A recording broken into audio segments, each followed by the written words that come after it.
Muxtar Trend kanali taqdim etadi. Assalomu alaykum. Telegram hamda YouTube ijtimoiy tarmoqlarida o'z faoliyatini olib borayotgan Muxtar Trend kanalining qadrdon obunachilari, aziz san'at-shinavandalari. Efirda audio intervyu loyihasining navbatdagi soni. Dastur taqdimoti ila studiyada men Gulzoda Saydullayeva. Aziz obunachilar, sizlarga albatta juda ham ko'p iste'dodli insonlarni suhbatlari bilan xonadoningizga g'oyibona tashrif buyurganmiz. Lekin bilasizmi, bugungi mehmonimiz ham sizning talab va takliflaringizga, istaklaringizga binoan tashrif buyurdilar. Albatta bu intervyuni juda ham uzoq kutgandik. Demak, men sizlarni qiynamagan holda bugungi mehmonimizni bajonidil mamnuniyat ila tanishtirib o'taman. O'zbekiston xalq artisti G'anijon Toshmatov nomidagi dutorchilar ansamblining badiiy rahbari, Yunus Rajabiy nomidagi O'zbek Milliy musiqa san'ati instituti professori, mahoratli pedagog, el sevgan xonanda, barcha tanigan xonanda Zamiraxonim Suyunova bo'ladilar. Assalomu alaykum ustoz, dasturimizda sizni xush ko'rdik. Albatta juda ham sizdan minnatdormiz bugungi vaqtingizni bizga ajratganingiz uchun. Ustoz, bilasizmi, bu kunni juda ham kutgandik. Demak, sizga ilk savol bilan murojaat qilaman. Dasturimiz reglamentiga ko'ra o'zingizni tarjimai holingiz haqida, faoliyatingiz haqida gapirib o'tsangiz, ustoz. Assalomu alaykum, aziz Muxtar Trend obunachilari. Avvalo sizlar bilan radio to'lqinlari orqali suhbatlashish imkoniyati tug'ilganidan benihoya xursandman. Endi o'zimni tanishtiradigan bo'lsam, menimcha yoshi ulug' insonlar ancha-munchalari meni tanishsa kerak. Chunki meni faoliyatim boshlanganiga ancha bo'lgan, demak 1979-yil dutorchilar ansamblining faoliyati bilan birgalikda bizani ham ijodimiz boshlangan. Shuning uchun ham demak ancha yil bo'lib qolibdi, kattalar bizni tanishsa kerak. Men Qashqadaryo viloyatining Cheka tog'li qishloqda tug'ilganman. Kitob tumani Shatra qishlog'i, shunda tog'larni yonbag'rida joylashgan bizning qishlog'imiz. Juda ham bahorlari go'zal, havolari toza, tog'li qishloqda tug'ilganman. Endi 1-sinfda o'sha qishloqda boshlanib, 1-sinf o'qishi, o'rta maktab, demak umumta'lim maktab o'sha qishloqda boshlanganda 5-sinfdan boshlab otam men bilan, yana mendan katta Zulfiya degan opam ikkalovimizni Toshkentdagi Giler nomli musiqa maktabiga o'qishga olib kelganlar. Endi bizani oilamizda endi hammaga taniqli bo'lgan san'atkorlar yo'q, lekin otam o'qituvchi bo'lganlar va juda ham san'atga mehrlari baland bo'lgan. Va bizdan yana bitta katta opam hozirda marhuma bo'lib ketganlar, yosh vafot etganlar. O'sha opam ham, Norgul degan opam, rubob chalib qo'shiq aytganlar. Otam o'zlari juda qiziqqan bo'lganlar, o'qituvchi bo'lganlar u maktabda. Shuning uchun ham Zulfiya opam bilan ikkalovimizni Toshkentdagi Giler nomli musiqa maktabiga, men 5-sinf edim, opam 6-sinf edi. O'sha maktabga olib kelganlar. U maktab respublika miqyosidagi musiqa maktab internati bo'lgani uchun u yerda Toshkent shahridagi bolalar ham yotib qolishar edi. Viloyatdan kelganlar kam edi u paytda. Demak, bir haftada bir marta uyga borishadi toshkentliklar. Biza esa shanba, yakshanba kunlari ham qolib o'qir edik. Endi o'qishi o'sha Giler nomli musiqa maktabida o'qishi boshlagan, musiqa yo'nalishida o'qish boshlangan. Endi men o'z qishloqda ashula aytar edim, opam rubob chalardilar. Otam bizga judayam ko'p bizni ruhlantirib, bizni san'atga bo'lgan qiziqishimizni qo'llab-quvvatlardilar.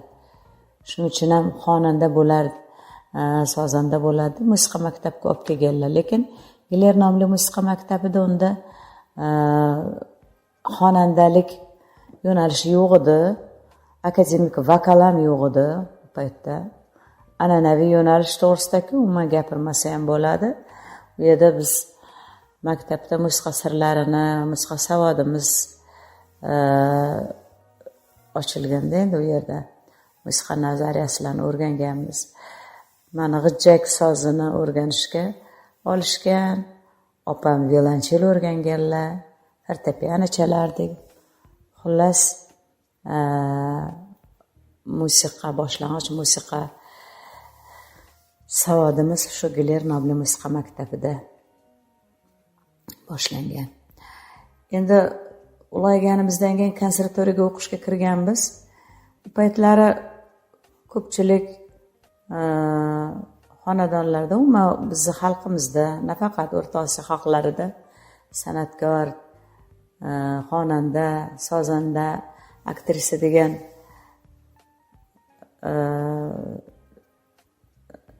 nima desam, kasbdagilarga hamma ham to'g'ri qaralmasdi haqiqatdan ham. Lekin mana otam ziyoli inson bo'lganlar, musiqani juda qadrlaganlar. Shuning uchun ham aynan xonanda bo'lib kamol topishimizni xohlaganlar.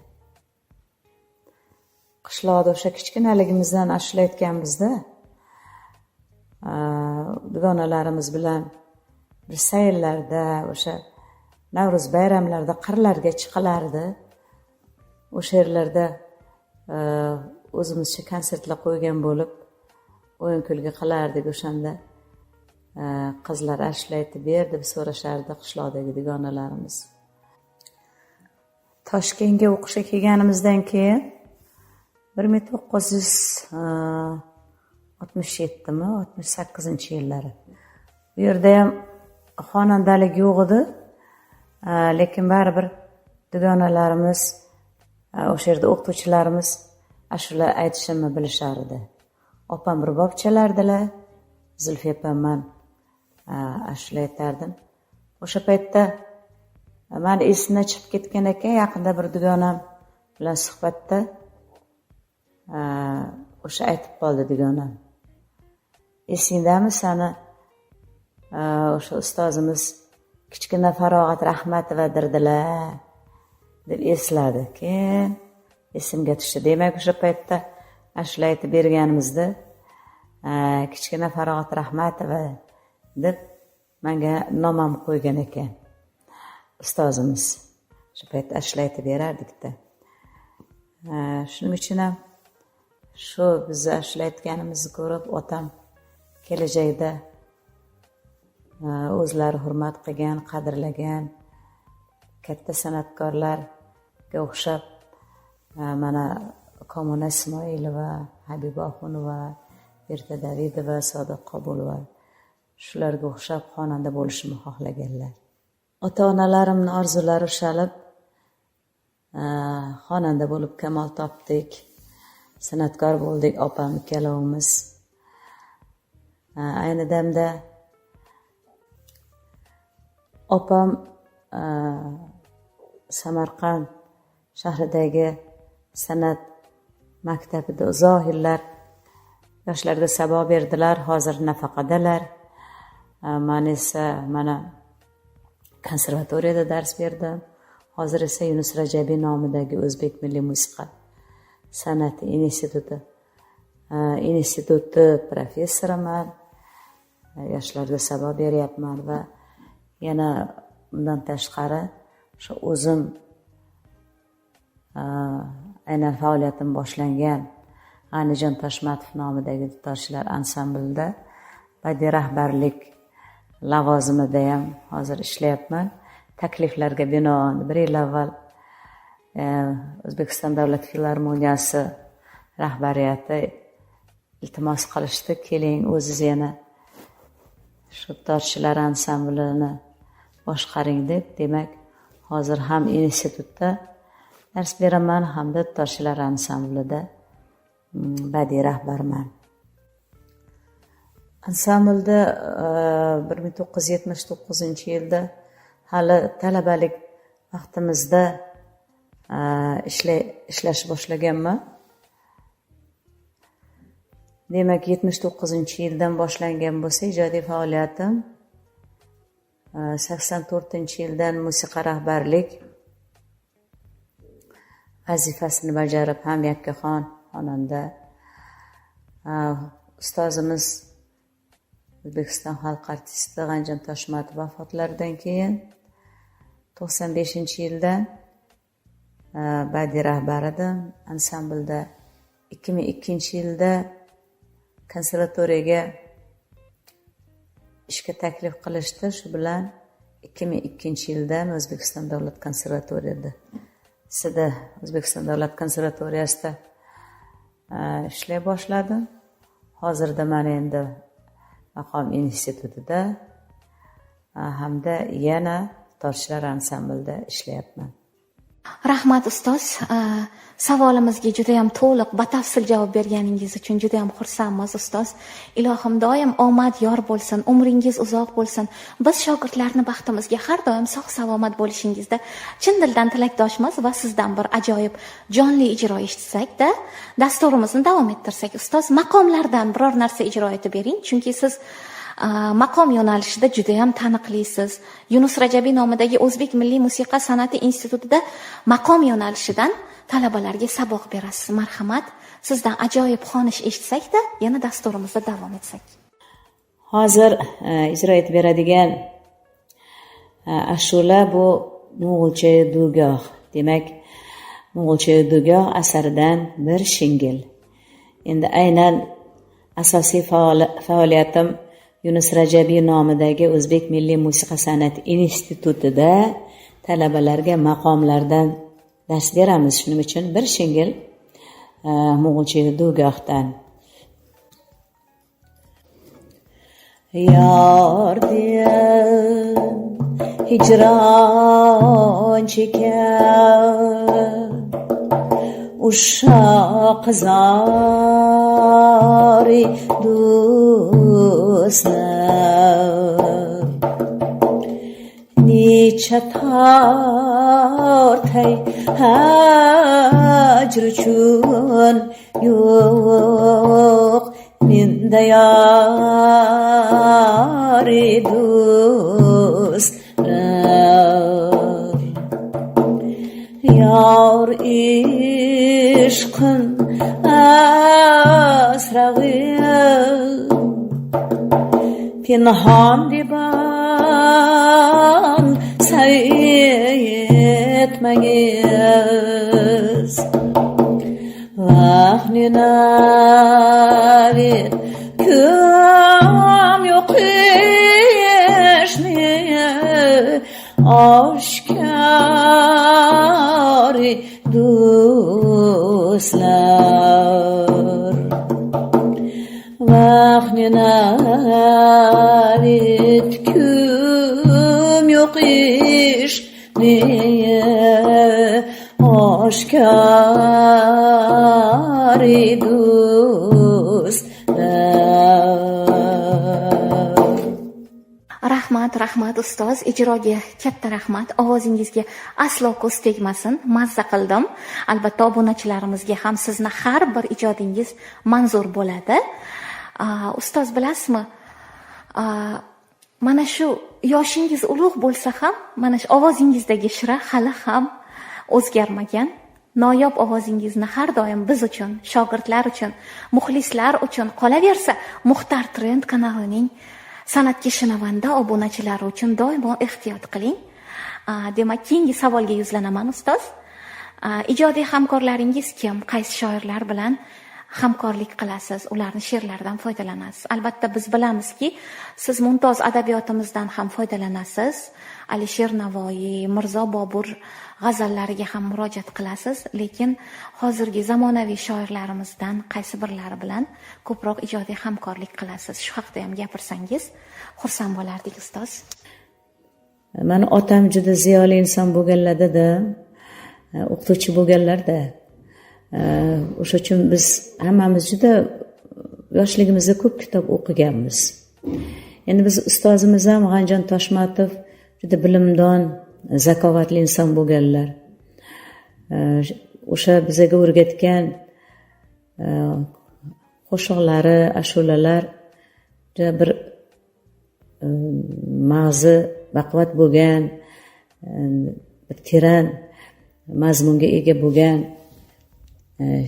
she'rlar biz ijro etgan ashulalar, ayniqsa ustozimiz bastalagan ashulalar juda ham baquvvat she'rlar. Va qolaversa, ayniqsa klassik g'azallarni, she'rlarni juda bir chiroyli bizaga o'sha sharhlab berardilar-da. Sharhlab berardilar. Men shu mumtoz she'riyatimizni, g'azallarni yaxshi bilib, mazmunini anglagan kitobxonlarga, insonlarga juda havasim keladi. Men o'zimni unaqa bilimdon deb bilmayman, lekin biz ham ko'p kitob o'qirdik yoshligimizda. Hozirgi paytda internet tarmoqlari, kompyuter davri bo'lgani uchunmi endi hozir kitoblarga kamroq murojaat qilishadi. Va albatta noto'g'ri.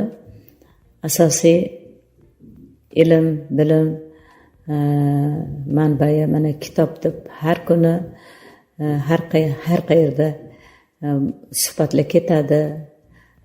Madaniyat, ma'naviyatimizni ildizi kitob o'qishga bog'liq degan ustozlarimizni o'gitlari bor. Ko'p kitob o'qish kerak albatta. Endi boya aytganimdek, biz ijro etgan qo'shiqlarimiz, she'rlari klassik shoirlarimizni she'rlari, albatta o'z davrini zabardast shoirlarni she'rlari. Men o'zim bastakorlik faoliyatimda ko'proq ayol shoiralarni she'rlarga murojaat qilganman, chunki ayol kishi ayol tilida ham gapiradi-da, shuning uchun bo'lsa kerak. To'g'ri, vatan to'g'risidagi asarlarim men bor. Bu endi aynan men bastalagan asarlar to'g'risida gap ketyapti. Mana birinchi bo'lib Farida Firuza ona bo'lib degan she'rlarini kuyga solganman. Uni she'ri aynan meni qalbimdan chiqqanday bo'lgan. Sababi ona bo'lib o'zim ham o'ylab qoldim onamni. Onalik baxti juda katta baxt-ku. O'shanga kuy bastalaganman. Keyin endi bu ashulalarim, kuylarim keyin ko'paydi. Vatan to'g'risidagi juda ko'p qo'shiqlar yozganman. Erkin Vohidov, Abdulla Oripov so'zlariga, Sharifa Salimovani she'rlariga. Endi o'zimni ijod namunalarim, ijro etgan asarlarimda E'tibor Oxunova, ayniqsa Halima Xudoyberdiyevani juda ko'p she'rlari mana ustozimiz Abduhoshim Ismoilov kuy bastalaganlar. O'zim ham ularning qaysidir she'rlarini kuy qilganman. Halima Ahmedova, Sanobar Faxriddinova, Zulfiya, Dilbar Haydar va Zamira Ro'ziyeva, ularni ko'plab nomlarini keltirishim mumkin. Men aynan bitta shoir va shoir bilan emas, ko'plab shoirlarning she'rlarini ijro etganman, kuy bastalaganman. Endi menimcha ko'p ijodkorlar shunaqa bo'lsa kerak deb o'ylayman. Bir qisqa bir xil shoirni bir xil ijodiga murojaat qilish menimcha tor bo'lib qoladi, tor qamrovli bo'lib qoladi. Endi Hazrat Navoiyni ham ikkita she'rlariga qo'shiq qilganman. Bittasi o'zgacha degan she'rlari. Avvalam qo'shiq bo'lgan shekilli bu. ikkinchisi ko'ngil qayg'urmakim. Ko'ngil qayg'urmakim dashtu havoga bordik turmen deb boshlanadi bittasi. Va bu mumtoz adabiyotimiz o'sha g'azallarini juda ko'p mana maqom asarlarimizda ijro etamiz. Bizni o'zbek milliy musiqamizda maqom san'ati bu milliy qo'shiqchiligimizning negizi hisoblanadi va bu maqom asarlarimiz barcha klassik shoirlarimizni g'azallari kiritilgan bu maqom asarlariga. Albatta ustoz, ijodingizga omad tilaymiz. Dasturimizni davom ettiramiz aziz obunachilar. Bugungi dasturimiz mehmoni O'zbekiston xalq artisti G'anijon Toshmatov nomidagi dutorchilar ansamblining badiiy rahbari, Yunus Rajabiy nomidagi O'zbek milliy musiqa san'ati instituti professori, mahoratli pedagog, el suygan xonanda Zamira xonim Suyunova bo'ladilar. Ustoz, demak sizga keyingi savolga yuzlanaman. Mana hozir yetishib chiqayotgan yosh xonandalar bor. Qaysi birlaridir xalqqa ibrat bo'ladi, qaysilaridir qo'shiqlari tez unutilib, tez o'chadi. Ularga tavsiyalaringiz, tanqidlaringizni bildirsangiz va albatta mana shu intervyudan saboq chiqarib, balki xonandalarimiz ham shu intervyuni ko'rib, eshitib, balki o'zlariga kerakli xulosalarni chiqararlar balki. Ustoz, shu yosh xonandalarimizga tavsiyalaringiz ustoz sifatida, takliflaringiz va tanqidlaringizni bildirsangiz juda ham xursand bo'lardik. Gulzodaxon, hozir bizi davrimizda san'at olamida musiqa yo'nalishi juda xilma-xil. Hozirgi paytda kompyuter texnika rivojlangan bir paytda hozir aytganimdek yo'nalishlar ham ko'payib ketdi. San'atkorlar hamma sohada, xonandalar, sozandalar, masalan musiqaga kimdadir havas bo'ladi, kimdadir haqiqiy iste'dod bo'ladi. Mana ish boshqa, havas boshqa deyishadi-ku. Bu endi biz bir naql deymiz. Ish boshqa, havas boshqa. Mana havaskor xonandalar bor va haqiqiy iste'dodli san'atkorlarimiz bor. Shuning uchun hozir yoshlarimizni ijodiga bir nazar solar ekanmiz. Ularning ichida juda ham bir iste'dodli, mahoratli xonandalarni ko'rib xursand bo'lamiz. Va albatta nima deydi, sholin ichida kurmagi bo'lganidek oddiy havas bilan bir sahnada bir ijod qilish xohlagan va ijod namunalari qaysidir tomondan kamchiliklari ko'p bo'lgan hozirgi xonandalarimiz ham bor. Endi avvalo har bir sohada ustoz ko'rish kerak. Ustoz ko'rmagan har maqomga yo'rg'alar degan maqolam bor mana. Shuning uchun albatta ustoz ko'rgan mutaxassis, man nafaqat san'atkor, hamma sohada ham bu narsa, bu maqol ishlaydi. Ustoz ko'rganda albatta o'z kasbini ustasi bo'ladi. San'atkorlarimiz mahoratliroq bo'ladi. Endi avvalo xonandami, sozandami, aktrisami, kim bo'lishidan qat'iy nazar birinchi o'rinda mana efirda ko'ringanda, radio televideniyada ko'ringanda taniqli bo'lgan san'atkorlar kamtar bo'lish kerak birinchi o'rinda. Bitta qo'shiq aytib birpasda bosar tusarini bilmay qoladiganlar ham bor. insoniy kamtarlik eng asosiy yaxshi fazilat deb o'ylayman. Kamtar bo'lish kerak. Va albatta boya yuqorida aytganimdek, bularning ustozi kim ekan degan savol paydo bo'ladi gohda. Bir odob axloqli san'atkor ko'rganingizda, ustoz ko'rganda deb qo'yishadi. Yoki biz o'zimiz ham gohda ko'ramiz, salom alayni bilmaydigan, muomala madaniyati yo'q, o'sha yosh xonandalarni ko'rganimizda ustoz ko'rmaganda deb qo'yamiz. Shuning uchun ham avvalo ustoz ko'rish kerak va o'ziga nisbatan talabchanroq bo'lish kerak yoshlarimiz.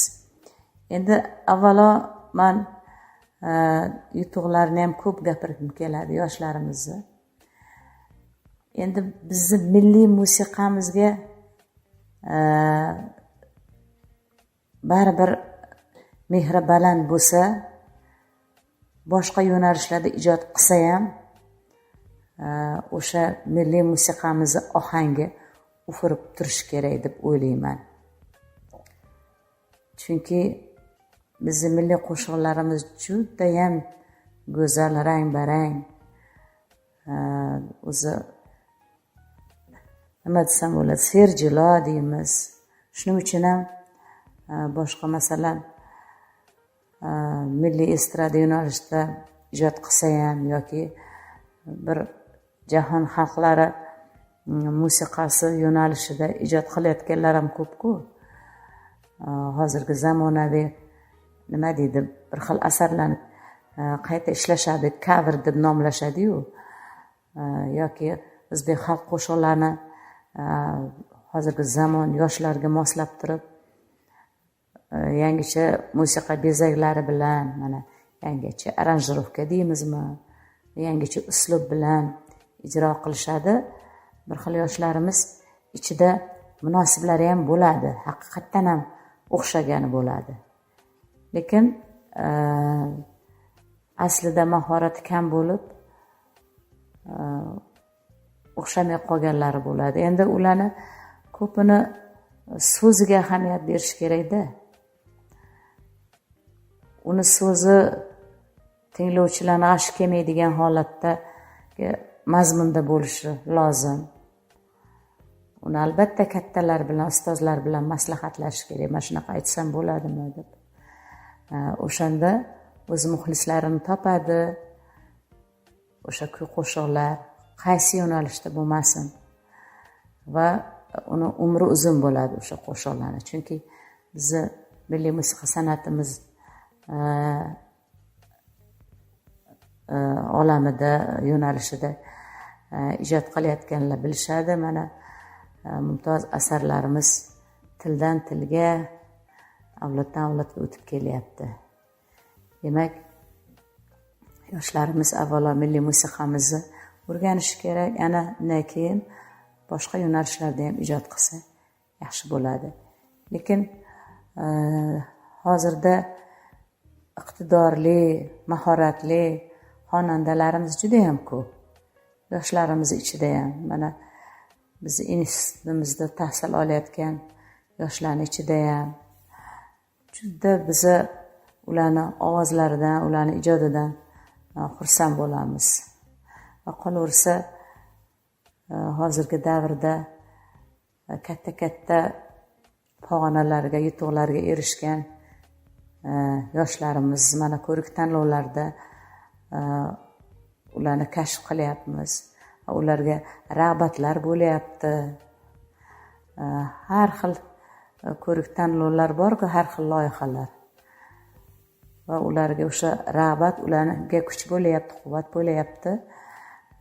Yanada ijod qilishga undayapti hozirgi zamonda o'sha yoshlarga yaratib berilayotgan imkoniyatlar. Demak, o'shandan natijali foydalanib o'z ijodlarini bir munosib tarzda yo'naltirishsa, albatta kelajakda yosh xonanda sozandalarimiz o'zlari havas qilgan mashhur taniqli ustozlari qatorida nomlari tilga olinadi deb o'ylayman. Rahmat ustoz. Albatta yosh xonandalarimiz sizni so'zlaringizdan o'zlariga kerakli bo'lgan xulosalar chiqaradi va ibrat oladi degan umiddamiz. Sizday ajoyib ustozlarning qo'shiqlari har doim umrboqiy bo'lsin. Sizning ham umringiz uzoq bo'lsin deyman ustoz. Ijodingizga aslo ko'z tegmasin. Har doim yaqinlar baxtiga o'zingizni ehtiyot qiling. Va dasturimizga yakuniy fursat ham yetdi ustoz. Muxtar Trend kanali obunachilariga tilaklaringizni bildirsangiz. Gulzodaxon, avvalo sizga katta rahmat. Mana shu suhbatga taklif etganingizdan juda xursand bo'ldim. Endi men tinglovchilarimizga bir narsani eslatib ketsam bo'ladi. Qizimiz menga telefon qilganlarida Gulzodaman, konservatoriyada o'qiganman deganlarida bir pasda tanidim. Chunki oradan ancha yillar o'tdi, talabalar juda ko'p. Masalan, qaysi Gulzoda deyishim mumkin edi, lekin bir pasda esladim. Chunki Gulzodaxon o'zini odobi bilan, o'zini o'sha o'qish paytidagi bir harakatchan bir talaba bo'lgani uchun esimizda qolgan. Mana endi bir chiroyli radio boshlovchi darajasiga yetganlaridan xursand bo'ldim. Hurmatli Muxtar Trend obunachilari, fursatdan foydalanib hammalaringizni xonadonlaringizga tinchlik, xotirjamlik, fayz va barokat tilayman. Tilagim hamisha xonadonlaringizda go'zal kuy-qo'shiqlar yangrab tursin. Xursandchilik, bayramlar yarashqli bo'lsin. O'sha kuy-qo'shiq yangragan xonadon demak, tinchlik, xotirjamlikdan xabar beradi. Ilohim qalblaringizda qanday ezgu niyatlaringiz bo'lsa, hammasi ushalsin. Eng asosiysi salomatliklaringiz mustahkam bo'lsin va obunachilarning soni ko'payaversin. Sizga ham rahmat ustoz tashrifingiz uchun va albatta bizga qimmatli vaqtingizni ayamaganligingiz uchun. Shu fursatdan foydalanib aytib o'tmoqchiman aziz obunachilar, Zamira xonim Suyunova menga konservatoriyada 1-kursda o'qib yurgan paytlarimda ovozni yo'lga qo'yish degan fandan dars berganlar. Ustoz, agarda ko'nglingizni bilib bilmay og'ritgan bo'lsak, sizdan uzr so'raymiz. Sizni yaxshi ko'ramiz. Mana shunday kamtarligingiz uchun, mehr daryo insonligingiz uchun. Aziz obunachilar, bu audio intervyu loyihasi edi. Bugungi dasturni men boshlovchingiz Gulzoda Saydullayeva olib bordim. Dasturimizning mehmonini yana bir bor mamnuniyat bilan eslatib o'taman. O'zbekiston xalq artisti, ajoyib xonanda, el suygan xonanda, G'anijon Toshmatov nomidagi dutorchilar ansamblining badiiy rahbari, Yunus Rajabiy nomidagi O'zbek milliy musiqa san'ati instituti professori, ajoyib pedagog, mehridaryo inson Zamira xonim Suyunova bo'ldilar. Azizlar, o'zingiz va yaqinlaringizni doimo ehtiyot qiling. Sizlarni yaxshi ko'ramiz va sizlarga mana shunday chiroyli intervyularni taqdim qilganimizdan bag'oyat xursandmiz. Surprizlarimiz hali bisyor. Bizni tinglashda davom eting. Kommentariyalarga tanqidlaringizni, takliflaringizni albatta bildirib o'ting.